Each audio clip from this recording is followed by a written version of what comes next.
Macam ni, kita kan ada, nombor aku tu dah lama, dah bertahun-tahun. Aku masuk grup kan aku pindah. Dulu aku duduk Kota Damansara. Aku masuk grup Damansara. Lepas tu aku masuk grup yang public, yang berpuluh-puluh ribu orang dalam tu. Lepas tu aku masuk grup Saya Berjaya. Aku lorong Saya Berjaya. Dan banyak-banyak grup. Jadi randomly aku set algorithm tu, dia dah bercampur-campur. Kita tak tahulah. So orang personally DM lah. Dia bukannya macam ada kan dekat Telegram pun dah ada dah. Macam grup-grup scam saham. Tiba-tiba kau Aku ada apa benda tiba-tiba entah. kan. Tapi aku tengok ramai pula member aku dalam tu. Maksudnya macam ni dia? Ya, dia dapat contact illicit. Dia memang masuk. Betul. So nak katakan kat sini yang itulah kehidupan. Kita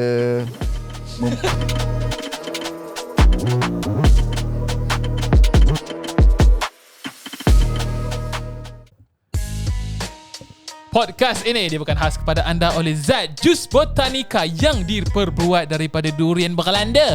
Tahukah anda Zat Malaysia mempunyai banyak kelebihan, dan yang paling utama sekali yang aku ingat, dia boleh merawat dan dijadikan sebagai alternatif untuk mereka yang mempunyai masalah gaut.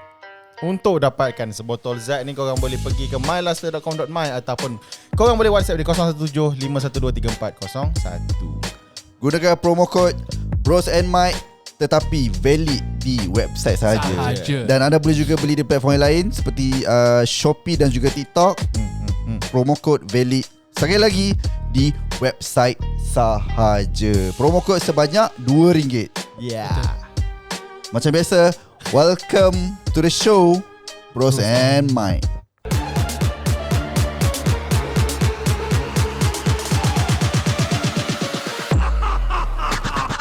Nanti dia kata sayang, geli pula kau nak panggil. Siapa awak dia?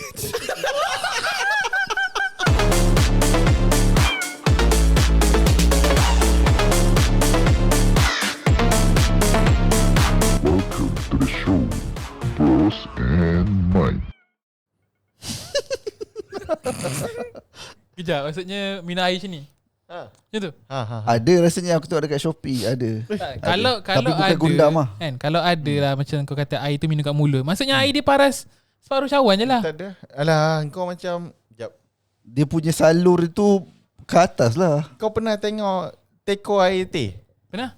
Kan dia Cuba punya sebut bawah. teko banyak-banyak kali. Teko. Apa dia? Okay, kan teko benda tu. Bercakap pasal kote tak apa. Teruskan teko. Kote dia. Kan kau kata teko. Cuba. Okay, apa dia? Okay tak. Kan malas lah, dah hilang topi lah babi. Cobalah. Teko. Teko teh. Kan dia punya punca dia kat bawah. Lepas tu dia naik atas balik. So yang ni kau buat punca dia kat atas, turun ke bawah.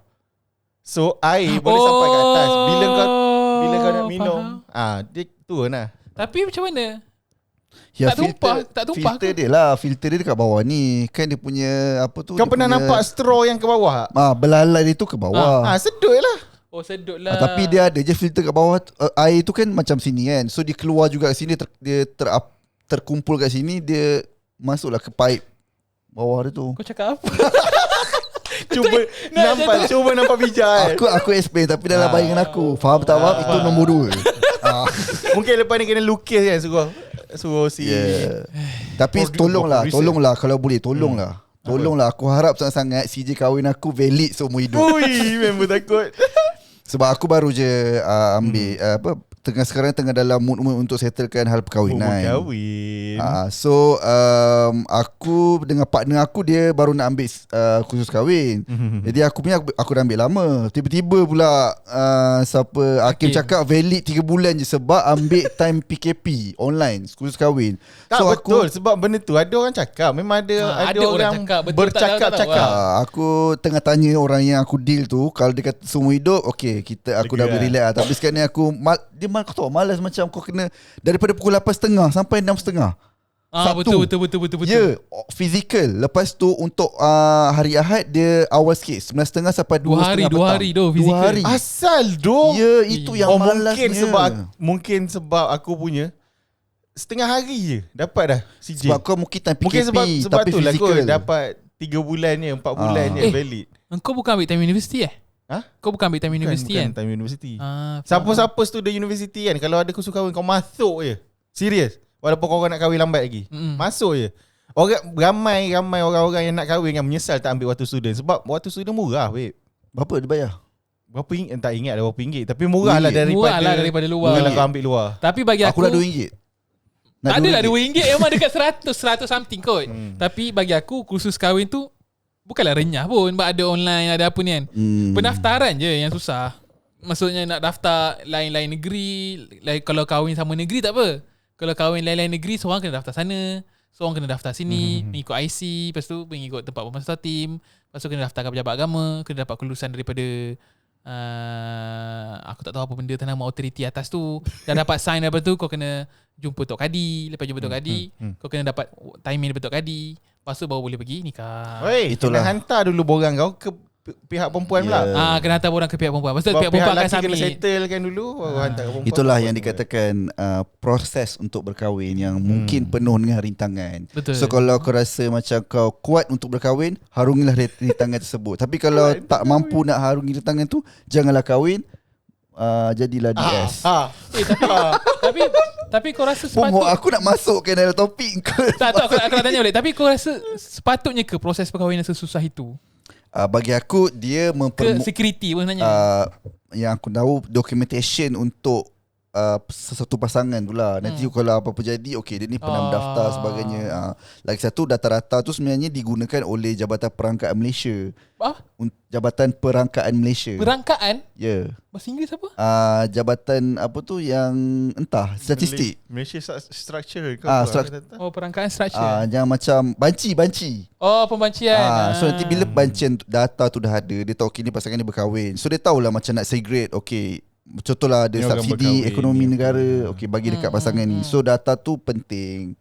Itulah dia. Faham. Namun begitu, jika ada golongan di Malaysia yang nak berkahwin, ada juga golongan kat Malaysia yang tak nak berkahwin.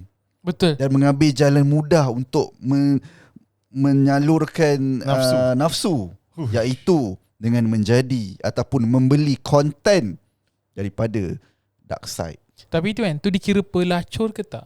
Kalau ikut hashword dia adalah pelacur lah. Daripada zaman-zaman dulu kita consider macam zaman dulu pun dah pelacur, tapi dia tidak seiring dengan teknologi ketika itulah. Kita boleh consider sebagai pelacuran online. Kira zaman dulu punya pelacur 2 orang je sedap. Yang zaman sekarang ramai sedap. Kan? Maksudnya sedap sense. Tengok konten. Ya. Dan kita dikejutkan beberapa hari lah. Ada seorang kita panggil sebagai gigolo. Betul. Gigolo. Kau tahu gigolo ke jijolo? Dia punya fakta menarik adalah itu adalah orang pertama di Malaysia yang ditangkap di atas akta gigolo tu. Maksudnya akta tu dah ada. Dah ada tapi tak pernah dah lama ada. Tapi dia orang pertama yang didakwa. So maksudnya selama-lama ni sebab benda ni dah lama kan. Tak ada seorang pun penangkapan sebab tak ada orang buat laporan maybe.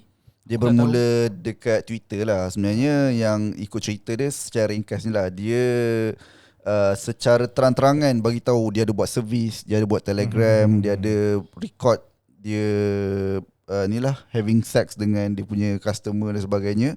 Lepas tu dia jual pula konten tu dekat Telegram. Jadi netizen dekat Twitter macam bash lah. Oh ni kenapa ni, tolong tag PDRM. Tapi aku rasa sebenarnya tag Anip kan, polis aku mana masa campur, aku banyak kerja lagi. Tapi aku retweet lah awareness tu. Tapi aku rasa pihak berkuasa notice sebab dekat Twitter ni dia ada konten-konten daripada Twitter ni dah masuk ke Instagram. Aku rasa ada satu page tu dia cover. Dia ada satu posting tu yang dia cakap okay, dia nak buat giveaway pelacur. Giveaway. Orang ada page aku ingat, tapi dia sensor muka kan. Dekat Twitter tak sensor muka tu. Dekat Twitter mesti dia akan check dekat Twitter kan.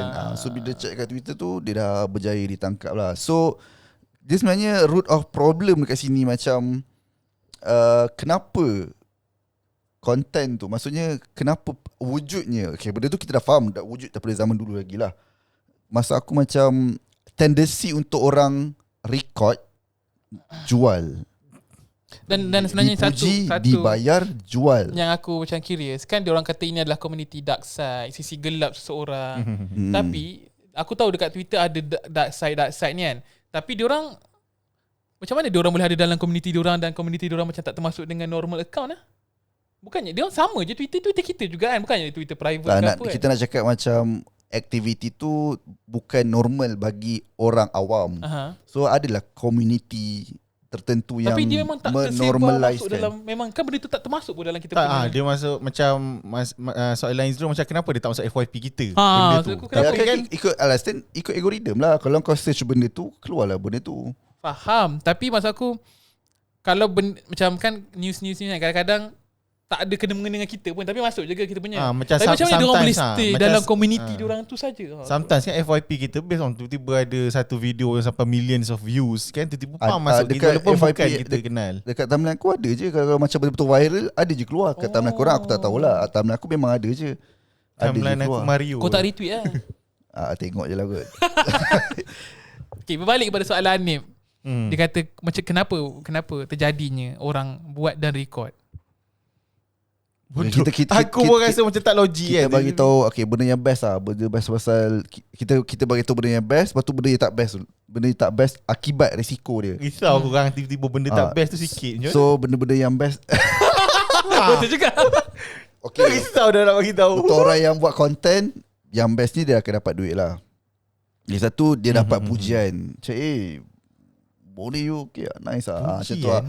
Pujian tu sebenarnya dia macam bagi apa orang panggil addictive juga tau. Semakin banyak addictive pleasure. Addictive pleasure. Semakin kita dipuji, semakin kita rasa macam kita nak lagi. Disulami pula. Takkan nak kena puji je, bagilah duit sikit. Orang tu bagi duit. Ini orang yang buat ini orang yang buat konten. Bagaimana pula orang yang membeli konten? Mungkin orang tu dia dekat real life dia punya sexual attention dia tu tak se-pleasure macam mana dia tengok konten tu. Boleh jadi macam tu. Dia rasa macam contohlah, ada je orang yang dah berkahwin dan beli lagi konten dark side. Dia rasa macam tak nak wife aku macam ni lah. Aku dark side lagi best. Mungkin kena dengan taste je. Tapi kalau kena dengan taste kau, kenapa at the first place kau kahwin dengan wife kau? Okay, aku ada satu soalan yang aku sebenarnya agak curious lah. Bila mana kau cakap dia record apa semua tu kan, kita semua tahu, kau pun tahu sebenarnya, pornografi ni dekat website, kau Google dia memang one click away kan. Tapi kenapa orang sanggup subscribe dan bayar untuk pornografi di Twitter, di apa ni, apa signifikan orang membeli konten dia sedangkan ada dapat konten percuma? Dekat sosial media macam Mak Saleh kan, ini adalah satu macam Mak Saleh, negara-negara yang legalkan benda tu, ini adalah satu orang panggil lah, macam business lah, legal business lah dekat negara luar. Dan benda tu kebanyakannya free. Siap banyak lagi website yang pornografi free semua tu kan. Kenapa diorang mesti beli konten orang Melayu? Takkan sebab Melayu. Sebab takkan Melayu support Melayu. Itu one of the reason. Ya, Melayu support Melayu. Serius lah. Lagi satu mungkin out of context. Mungkin muka-muka Mak Saleh yang doing the pornography tu bagi mereka penggiat marah pula. Penggiat industri yang menonton pornografi tu rasa macam terlalu awam lah. Aku saya tengok konten-konten orang putih lah. Aku dah tengok lah konten orang-orang kita lah. Sebab nanti aku pun dia ada macam, bukanlah pemikiran aku, mungkin pemikiran orang tu rasa aku nak support lokal lah. Maksudnya dia fetish dengan fetish Melayu. Mungkin dia rasa Melayu punya konten. Dia pun dikelilingi orang Melayu kan. So macam dia lebih macam nampak real lah benda tu, instead of kalau nampak orang asing. Macam benda tu jauh sangat. Benda betul, suasana dia locally kira macam fantasy lah. Bila Mak Saleh tu fantasy. Fantasy tu sesuai dengan keadaan hidup dia, tempat tinggal dia. Kalau orang putih tu macam alamak, ni rasa macam fiction lah. Fiction. Kalau Melayu macam slice of life. Macam tu lah. Kehidupan sebenar lah. Bodoh macam anime lah. Itu kita bukan nak, episod ni bukan nak cakap pasal blue ke apa, tapi ni reality di mana ada orang beli konten, ada orang buat konten dan ada orang jual konten benda tu. Dah terbukti memang ada. Okay, sebagai faktanya dalam penangkapan tu, lepas polis tengah buka kertas siasatan kan, aku baca lah, tapi aku tak ingat spesifik numbers lah. Yang aku ingat, kau ada dalam group Telegram tu, tak ada, ya Allah. Dia punya research kan, mana tahu dia macam seolah dia ada masuk group tu. Aku macam news lah. Tengok phone. Lepas tu research purposes. Nanti kau tengok phone aku kan, kau orang kata riak pula. Itulah. Tapi dekat dalam grup Telegram yang dikatakan tu, ada 2,000 orang subscribers. Dikatakan 2,200 ke 2,000 something lah, yang membayar RM100 untuk masuk dalam tu. Kau dalam tu kan? Tak ada. So jap, 2,200 darab RM100 berapa? 22,000. 200,000 kan? Tak sedap matematik member. 200,000. 220,000 ya. Okay, itu untuk 2,200 punya subscriber yang bayar RM100. Dan dikatakan dia ada buat package monthly. Ni aku macam, asal ada package monthly? Ingat wifi ke? Monthly subscriber kan? Spotify. Itu aku macam, ada monthly subscriber. Monthly subscriber pula, dia tahu dia beli. ada 600 orang. Aku Ada Hakim tak 600 tahu. orang. 600 something orang yang membayar RM20 sebulan. Berapa? 20 darab apa?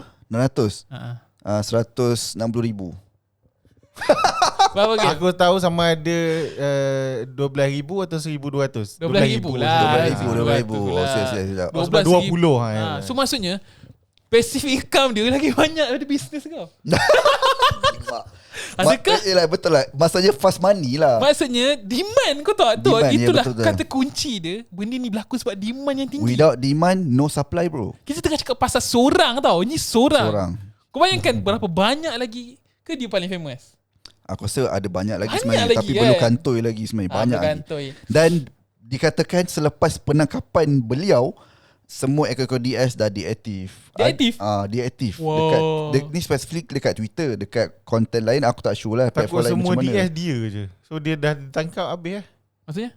Maksudnya DS yang berlainan adalah dia, akaun dia yang alternate tak so, juga. bila dia kena tangkap, Aku rasa dia tak sebijak tu lah. kalau buat macam tu kaya gila tu. Dia tak sebijak tu lah aku rasa. Dia bukan budak IT macam korang. Aku rasa tak. Dia memang dia tiba-tiba ada sistem pula kan. Ada website bro, masuk. member dah kaya. Bro, member pakai Telegram je bro. Dapat kaya duit dah.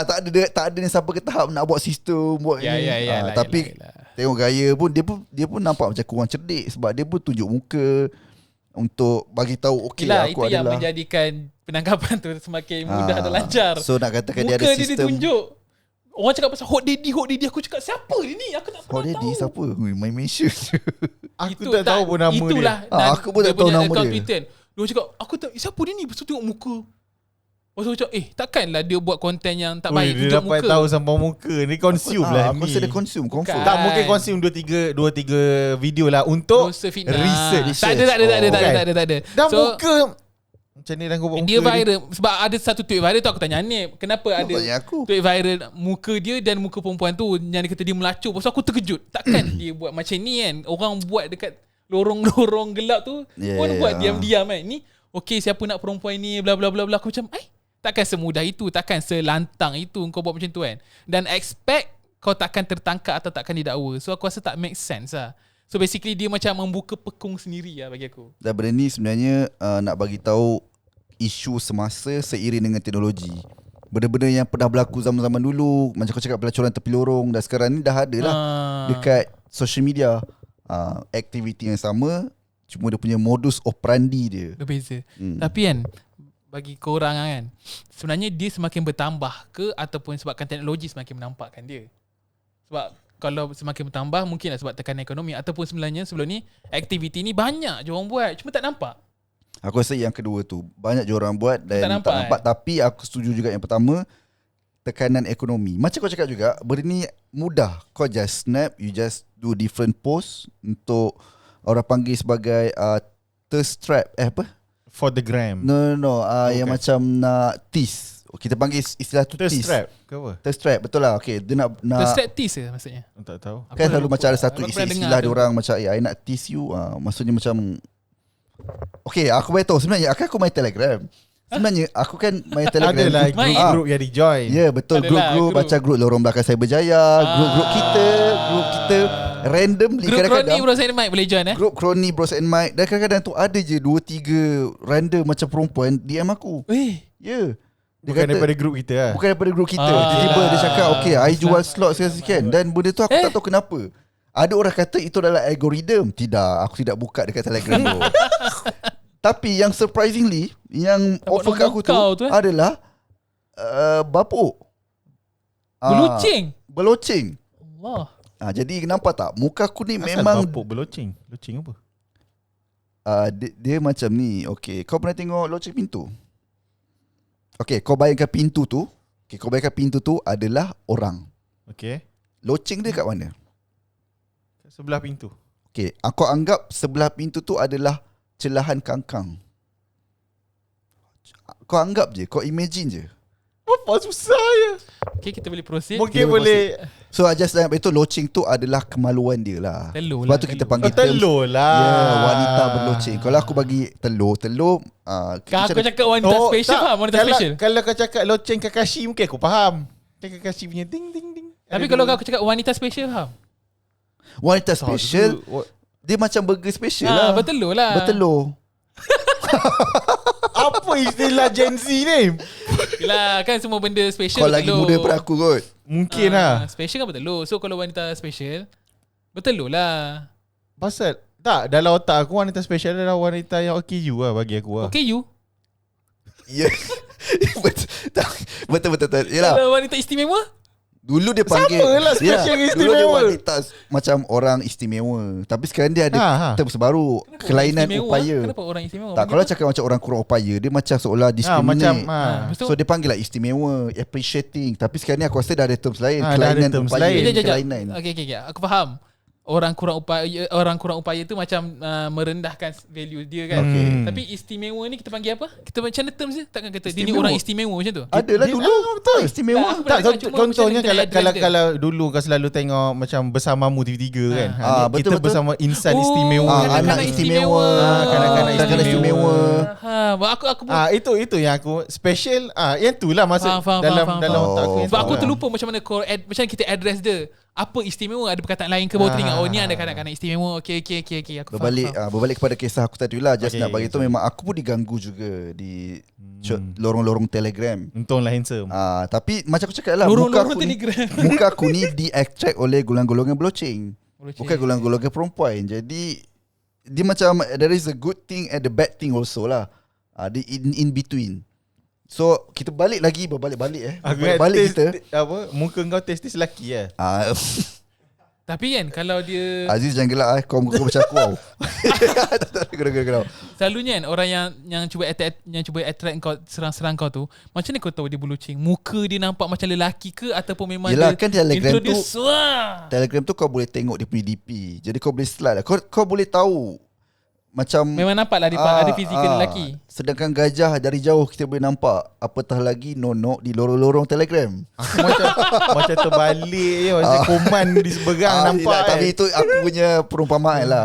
Kita boleh tahulah dia ni betul-betul perempuan Telegram ke. bukan macam akulah bayangkan Telegram ni macam satu servis untuk kau message je. Tapi macam mana dia Sebab boleh macam ni, kita kan ada, nombor aku tu dah lama, dah bertahun-tahun. Aku masuk grup, kan aku pindah, dulu aku duduk Kota Damansara. Aku masuk grup Damansara. Lepas tu aku masuk grup yang public yang berpuluh-puluh ribu orang dalam tu. Lepas tu aku masuk grup Cyberjaya. Aku lorong Cyberjaya dan banyak-banyak grup. Jadi randomly aku set algorithm tu dia dah bercampur-campur. Kita tak tahulah. So orang personally DM lah. Dia bukannya macam ada. Kan dekat Telegram pun dah ada dah macam grup-grup scam saham. Tiba-tiba kau Aku ada apa benda tiba-tiba kan. Tapi aku tengok ramai pula member aku dalam tu. Maksudnya macam mana dia dapat contact list kita. Dia memang masuk. Betul. So nak katakan kat sini yang itulah kehidupan kita Ya kan habis kita. Bukan. Aku nak beritahu kita balik kepada topik lah. Maksudnya macam nafsu tu kita kena kontrol lah kadang-kadang. Okay, tapi selain daripada tekanan ekonomi juga, apa yang membuatkan orang menjual tak justify. content. Kita tak boleh justify when benda dia salah. Tapi adakah ada memang salah benda ni. Masa aku salah cakap. Kita maksudnya bukannya nak origin justify, kenapa dia buat macam tu. Mungkin dia ada backstory yang saya terpaksa saya kena jaga nenek contohlah. Tak, aku pun ada juga macam orang kata history dia pernah kena rogol ke, family broken ke. Aku cakap bukan nak justify benda dia buat tu. Justify benda dia buat tu betul. Tapi kalau kita nak mendekati dengan orang tu, kita tak boleh terus judge dia. Sebab itu mungkin dosa sementara dia yang kita nampak kan. Betul. So bila kau datang kan dia, kau kena tahu dia kenapa. Jangan cakap janganlah terus macam dia ni jual duit, jual badan mesti sebab nak duit. Mungkin bukan tu pun puncanya, mungkin dia dijual lah, faham tak? Tapi pakcik dijual dia aku ke faham. apa benda ke. Okay, tapi aku faham, tapi itu bukan tiket untuk menghalalkan perbuatan memang dia. Memang benda tu tak betul lah kan. Perbuatan tu benda tu halal. Perbuatan tu totally wrong. Cuma kita nak tahu origin kisah dia. Sebab risau mungkin sebab kau tahu kan, macam Syakir kata manusia kan, kita ni mana tahu apa-apa kan. Kadang-kadang bapak dia yang jual dia. Maksudnya bapak dia yang langgankan dia ke orang lain dan bapak dia ambil duit. Maksudnya di sini kau risau lah keadaan contoh kalau kau jumpa DS tu. So kau berniat nak berjumpa dengan dia. Bukanlah. Dan kau nak tahu origin story dia. Lepas tu kau Aku kesiankan dia, kau mungkin ada sedikit duit simpanan dan kau nak kahwin lah dengan dia. Aku kata kalau dia buat macam tu, kau tak boleh terus judge dia yang dia ni paling salah, dia ni paling berdosa. Sebab risau dia ni ada orang atas yang mengawal. Dia macam ada bapak ayam. Macam yang orang minta sedekah tu. Betul, kan ada satu skim kan. Orang panggil apa Melayu? Skim cepat kaya. Ada satu sindiket. Ada satu sindiket. So mungkin juga sebenarnya kau nampak dekat DS orang Melayu ni tantah ada kepala sindiket yang dibuli perempuan-perempuan. Boleh jadi. Dijual. Lepas tu dia macam suruh orang tu berbahasa Melayu ke mungkin bukan orang Melayu pun sebenarnya. Tapi kalau dekat dalam environment, dekat dalam Twitter yang aku nampak, bukannya aku cari yang aku nampak dia orang memang semua sindiket yang berhad. Dia orang tak ada siapa-siapa. Dia orang memang buat belumlah sampai ada sindiket lagi tak sampai kalau sindiket masuk social media senang kena tangkap lah. Sebab nanti polis ataupun pihak authority akan tangkap kepala dia lagi senang. Dia akan tangkap budak tu dan kau anda siapa. Kalau macam seorang je make sense. Dia tak ada lah kan. Tapi itulah dia kita nak tadi kita beritahu pasal benda-benda sedap. Contoh jadi dark side ataupun jual konten dapat duit sebagainya. Kita cerita pasal bad side, apa risiko dia. First, konten kau tu once dekat internet, forever in internet bro. Betul. Dan benda tu what if kalau kini kita cerita orang tu dia jual konten tu dekat orang. Orang tu pula si bodoh, dia jual balik. Maka dijual ke orang lain jual. Dan betul akan tersebar. Tak, lama-lama dia bukan jadi private content, dia jadi public content. Dan mungkin akan dimuatkan ke dalam public website porno. Bukan berdasarkan pengalaman sendiri, just nak bagi tahu sajalah. Lebih awak tahu ni. Macam lebih kan. Dia macam takut kan Telegram aku rasa dia group private lah kan, benda-benda macam ni kan. Aku takut dah jual sebelah. Masuk konten sama ke? Aku tak faham. Bila orang cakap pasal private, so bila Telegram kau boleh save to gallery kan? Yep, betul. Lepas tu apa yang private dia? I mean untuk orang yang berbayar je lah. Cuma macam aku dalam keadaan confused. Adakah konten sebelah sama konten sebelah? Boleh jadi. Ke Telegram ada function di mana kau tak boleh download? Ada tak? Telegram dia ada apps yang dia ada satu feature yang view once, macam WhatsApp juga. Maksudnya 2-3 second je tak betul hilang. So kalau kau screenshot, dia akan keluar notification, your user has been screenshot bla bla. So benda tu ada juga kat Telegram. Macam kalau WhatsApp view once, bila kau tak boleh view dah lah. Tapi boleh screenshot recording. Tapi terpulang lah itu. Tak tahu. Tapi just nak beritahu kepada mereka yang belum tahu lagi, menyimpan bahan-bahan lucah dalam device anda ikut law salah dan korang boleh kena tangkap. Dan tahu tak yang the best, bukan the best, the worst thing di sebalik kegelapan pornografi di Malaysia ni, kita ni boleh dikatakan kita ada banyak kes-kes pedofil di mana menyimpan pornografi kanak-kanak. Itu yang kita paling risaukan sekali. First kali sebab apa? Okay, orang yang upload ataupun keluarga baru, suami isteri yang baru je, macam family baru lah kan. Dia mestilah nak tangkap gambar anak-anak dia, nak tangkap social media. Itulah targeted untuk orang-orang yang pedofil.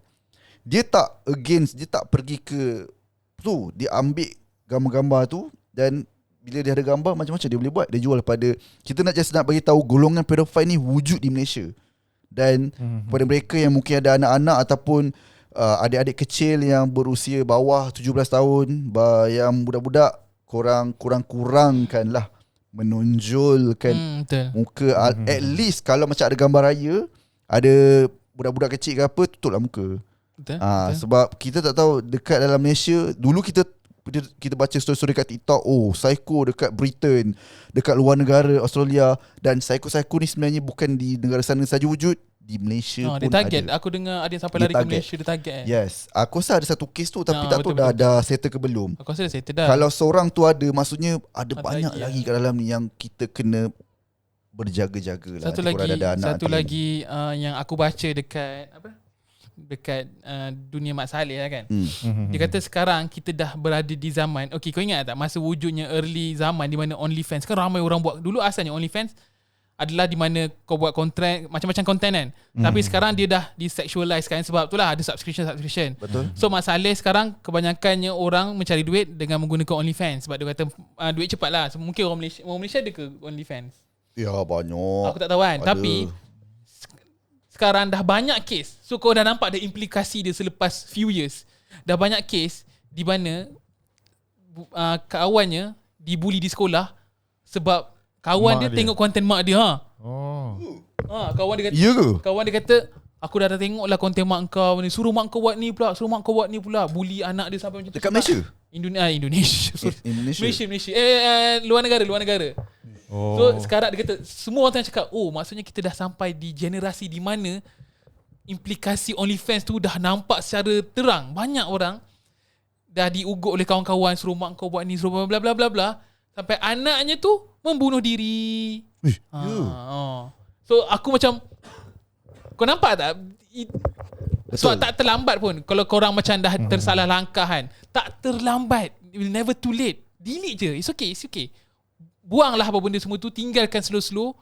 Sebab kau takkan tahu, mungkin sekarang kau tengah masih tak ada apa-apa, tapi kau takkan tahu in future kau dah kahwin ke, kau dah ada anak ke, kalau diorang ternampak.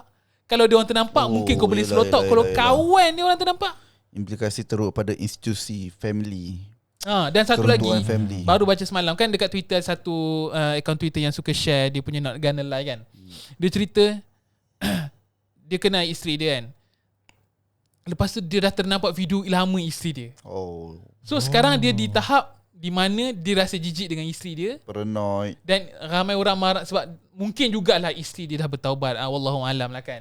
Mungkin itu perkara lama dia buat sebelum dia kahwin kan. Tapi itulah, everything yang kau buat confirm ada implikasi dia yang bagi efek. So it's either implikasi dia akan terus berlaku waktu kau hidup, ataupun akan berlaku suatu hari nanti waktu kau mati ke, afterlife ke. Tapi benda tu pasti ada. So bagi sesiapa yang dah terjebak ataupun kau dah tersubscribe pun, walaupun kau tak buat konten, korang patut stop. Jangan mula dah stop. Aku rasa benda ni boleh mati pun dengan kes baru ni.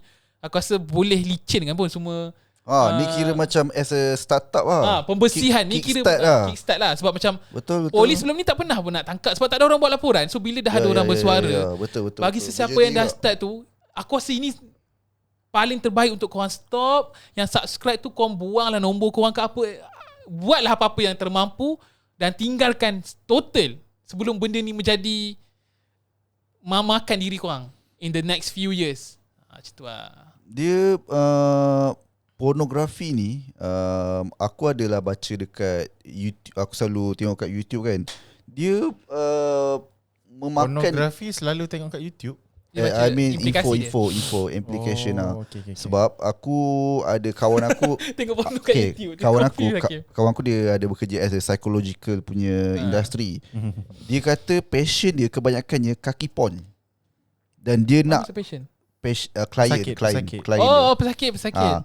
Memang kebanyakannya kaki porn yang memang tak tahu jalan buntu macam mana dia nak kurangkan porn tu. Nak berhenti. So the implication dia just nak bagi tahu aku lah macam budak-budak sekarang lah, average umur surprisingly 15 ke 21 tahun.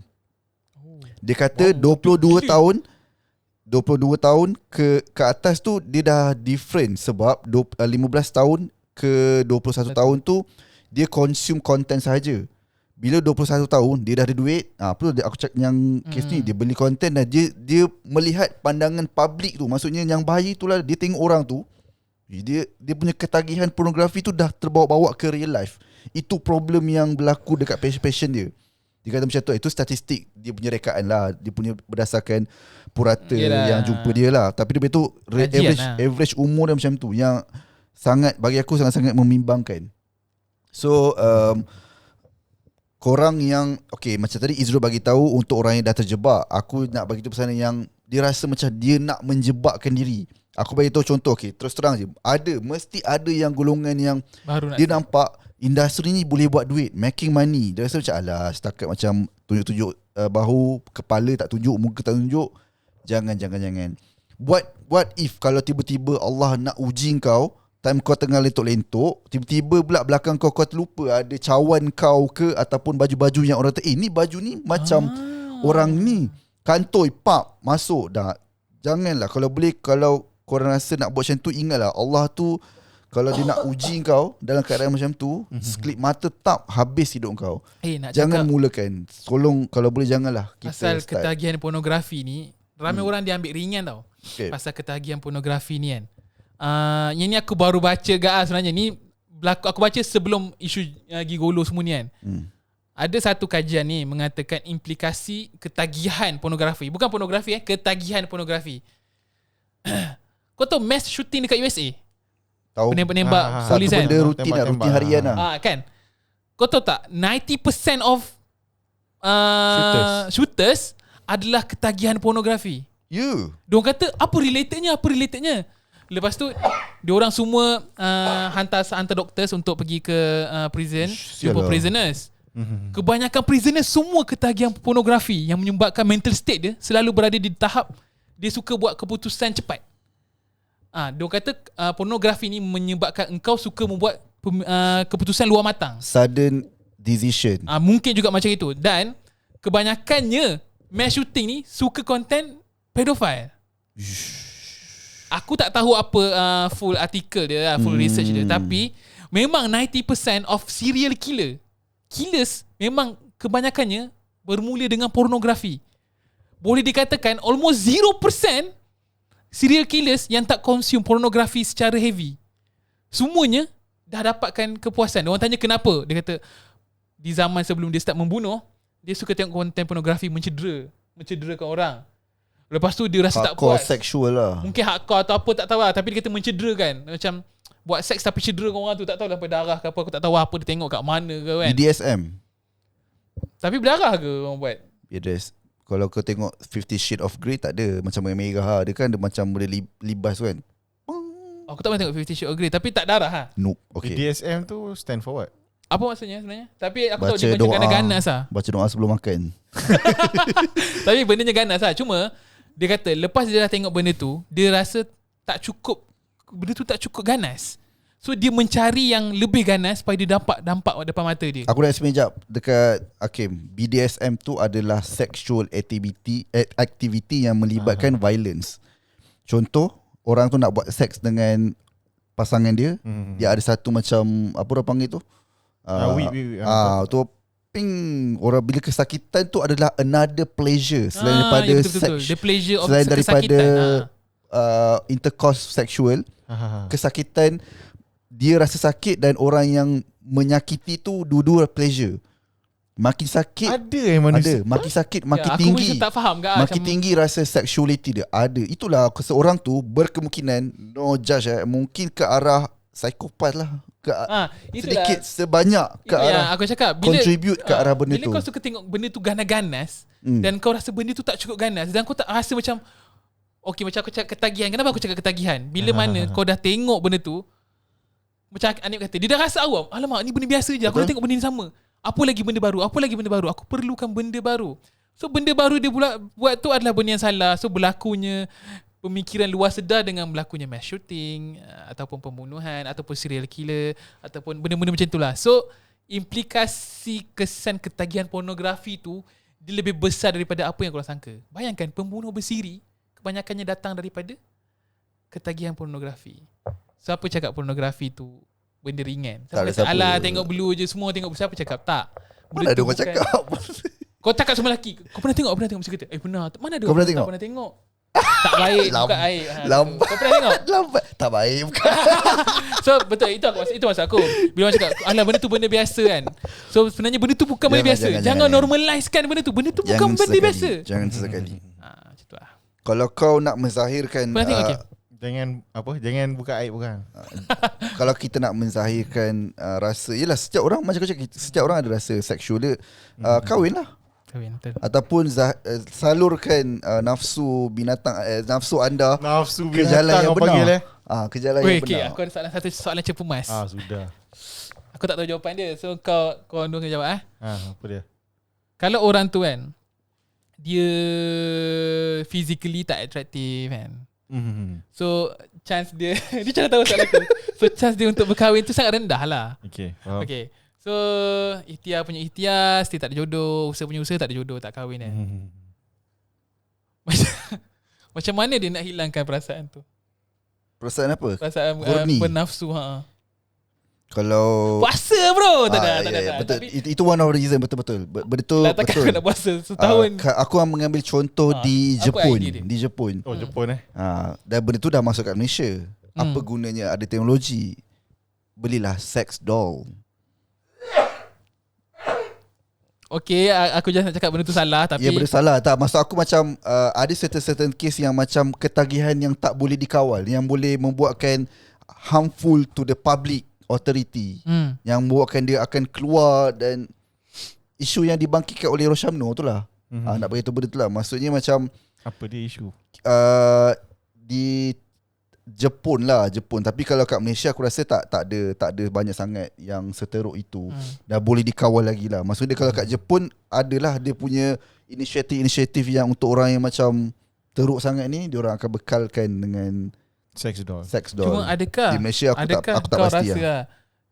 Beli sex doll tu lebih baik daripada tengok pornografi? Dua-dua tak baik. Dua-dua tak elok. Tu yang aku sebenarnya curious. Kalau in Islamic way, ada cara ke Macam Hakim, kau tahu tak? Apa je cara? Misalnya kita tengah cakap orang yang dah terlalu teruk sangat, tak boleh kontrol. Gian lah. Tapi dia tak pernah buat benda tu. Dan macam mana cara dia nak hilangkan perasaan tu? In a good manners atau in a good way? So juga nak kahwin pun tak ada orang minat. Itu aku tengah fikir. Macam kesian gak lah. Tapi macam mana? Kita ikut Azri Walter punya cara lah. Bersenam, pergi gym. Tapi cik ada tapi.